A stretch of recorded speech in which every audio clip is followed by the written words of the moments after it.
Hello friends, myself Dr. Ankita Singh Chakotia, PhD in Biotechnology. Also, I have qualified CSIR and GRF with Paul India rank 103. In the series of polysaccharide, today we are going to discuss about the heteropolysaccharide. Till now we have covered different categories of homopolysaccharide. So heteropolysaccharide, what is it actually? We are going in the detail of it. Cell, ये हमने एक जानते हैं कि it's a structural unit of any living organism. After cell, it forms tissue, tissue to organ, organ to organ system and finally organism. ये एक basic concept है जो हम बचपन से देखते आ रहे हैं. बट क्या वाकई में सेल काफ़ी होती हैं एक दूसरे से अदेयर होके they can easily form tissue? It's not like that. It's not just a cell that contribute for the formation of a complete organism. इस सेल के अलावा भी बहुत सारी चीज़ें होती हैं जो कि कंप्लीट ऑर्गेनिज्म बनाने में या टिश्यू बनाने में मदद करती हैं. वो होता है extra cellular surrounding material of cell.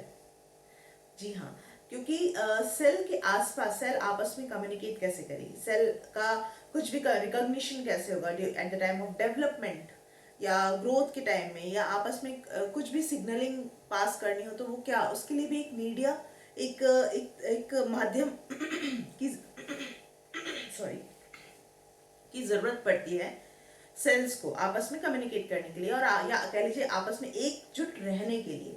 वो माध्यम जो होता है वो कहलाता है हमारा एक्स्ट्रासेलुलर पॉलीसेकेराइड. ये मेनली जो बनते हैं, this is mainly made up of extra cellular matrix कहलाता है मेनली, जो कि it's a kind of matrix जो कि सेल के बाहर पाई जाती है, एक्स्ट्रासेलुलर मैट्रिक्स.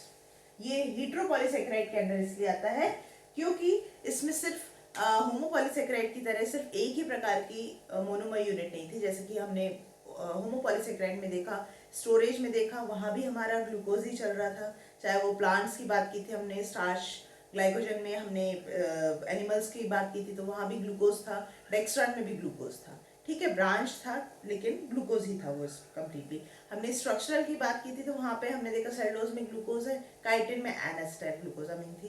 बट यहाँ पे अलग अलग तरह के बहुत सारे अलग अलग डेरिवेटिव्स होते हैं मोनोमर यूनिट की जो आपस में जुड़ते हैं और एक्स्ट्रासेलुलर पॉलीसेकेराइड बनाते हैं या एक्स्ट्रासेलुलर मैट्रिक्स बनाते हैं. अब अच्छा, एक्स्ट्रासेलुलर मैट्रिक्स का मेजर काम क्या होता है? It surrounds the cell.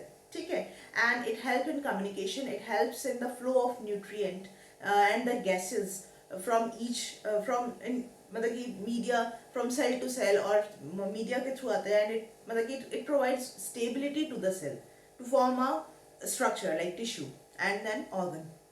सो ये मेन काम एक्स्ट्रासेलुलर पॉलीसेकेराइड का यही होता है. इसके अलावा क्या बात करें अगर इसकी कंपोजिशन की, तो ये बनता है ग्लाइकोजामिन ग्लाइकेन से बना होता है. It is mainly made up of glycosaminoglycan को अगर हम बात करें तो ये डाइसेकेराइड, एक ऐसा डाइसेकेराइड होता है जो कि कई बार जुड़ के ऑलिगोसेकेराइड बनाता है एंड देन पॉलीसेकेराइड बनाता है. और इसकी मेन जो फीचर है कि ग्लाइकोजामिन ग्लाइकेन में one unit will always remain like this, an acetyl glucosamine an acetyl glucosamine रहती ही रहती है. ठीक है, या फिर एन एसिटाइल गैलेक्टोजामिन हो जाएगी, एन एसिटाइल गैलेक्टोजामिन हो जाएगी. इसके अलावा जो दूसरी यूनिट होगी इट विल बी इधर ग्लूकोरॉनिक एसिड होगा या फिर आइडोरॉनिक एसिड होगा. एसिड होता है, ये देखिए ये वाला है आइडोरॉनिक एंड दिस वन इज ग्लूकोरॉनिक. अगर यहाँ पे मैंने एन एसिटाइल ग्लूकोसामीन बनाया है, अगर मैं पोजीशन इस तरह से कर दूं OH, ये बन जाता है एन एसिटाइल गैलेक्टोजामिन. ठीक है, तो ये ग्लाइकोजामिनोग्लाइकेन का यही मेन पर्पस है. And more over it can also B, अब CO नेगेटिव है तो जाहिर सी बात है जिस भी ग्लाइकोजामिनोग्लाइकेन में या एक्स्ट्रासेलुलर मैट्रिक्स में ये स्ट्रक्चर होगा ग्लूकोरॉनिक या आइडोरॉनिक, तो CO नेगेटिव की वजह से वैसे ही नेगेटिवली चार्ज हो जाएगा. दूसरा क्या होता है कि this structure can also be get sulphated, जैसे कि SO3 नेगेटिव अगर यहाँ आ जाता है तो इट विल फॉर्म लाइक एनेस्टाइल ग्लूकोजामीन बनाता है, सॉरी एनेस्टाइल गैलेक्टोजामीन बनाएगा ये, और when it join this glucuronic acid when joined to this uh,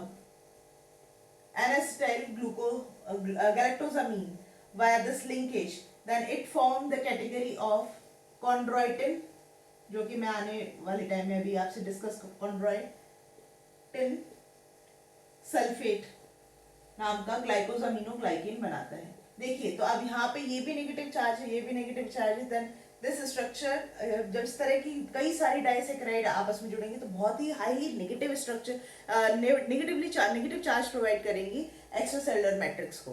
तो ये कह सकते हैं कि नेगेटिव चार्ज होने की वजह से सोडियम आयन या कह लीजिए कोई भी पॉजिटिव आयन या पॉजिटिव मॉलिक्यूल इससे इजीली बाइंड कर जाएगा, और जब सोडियम आयन आता है ना तो वो ऑस्मोलैरिटी मेंटेन करने में बहुत काम आता है, मतलब कि वाटर अट्रैक्शन में बहुत इजीली मेंटेन कर पाता है। तो in in in this way it provides like hydrate कराता है ये एक्स्ट्रासेलुलर मैट्रिक्स, इस वजह से काफ़ी हाइड्रेटेड रहता है।